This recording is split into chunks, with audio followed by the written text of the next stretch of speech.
মানুষের সঙ্গে আমরা একবার কথাবার্তা বলছি, তাদের কি আশা আছে, কি তাদের কি এক্সপেকটেশন আছে সেগুলো নিয়ে। উত্তরবঙ্গকে দেখুন, অনেক দিন ধরে উত্তরবঙ্গকে একটা নেগলেক্ট করা হয়েছিল। আমরা আমাদের ভারতীয় জনতা পার্টির কাছে উত্তরবঙ্গ একটা ভীষণ গুরুত্বপূর্ণ একটা স্থান অকুপাই করে। তো সেই কারণে এটা শুধু উত্তরবঙ্গের জন্য না, সব মানুষের কাছেই আমরা যাচ্ছি যে বাজেটের আগে যতটা সম্ভব, টাইম বেশি নেই,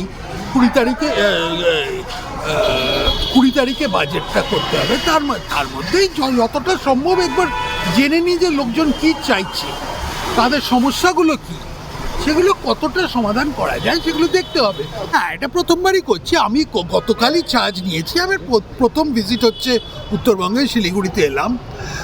মানুষের সঙ্গে একটু কথা বলি, দেখি ওনাদের কি মানে চিন্তা আছে, কি আছে, কি বিষয়ে তারা চিন্তিত, কোনটা সামনের দিকে কোনভাবে এগোনো যায়। আমরা আমাদের পুরো ডিপার্টমেন্টের, ফাইন্যান্স ডিপার্টমেন্টের অধিকারী সবাইকে নিয়ে এসেছি, সেক্রেটারি, তাছাড়া সবাই। তাই জন্য একটা হাই পাওয়ার ডেলিগেশনই এসছি। কিন্তু বিষয়টা হচ্ছে প্রি বাজেট কনসালটেশন, অন্য কোনো রাজনৈতিক। আমার এটা উত্তরবঙ্গ নিয়ে সীমিত। আমাদের নিশ্চয়ই উত্তরবঙ্গ কথা তো বলি আগে মানুষের সঙ্গে, তারপরে বলবো ফেরার সময়।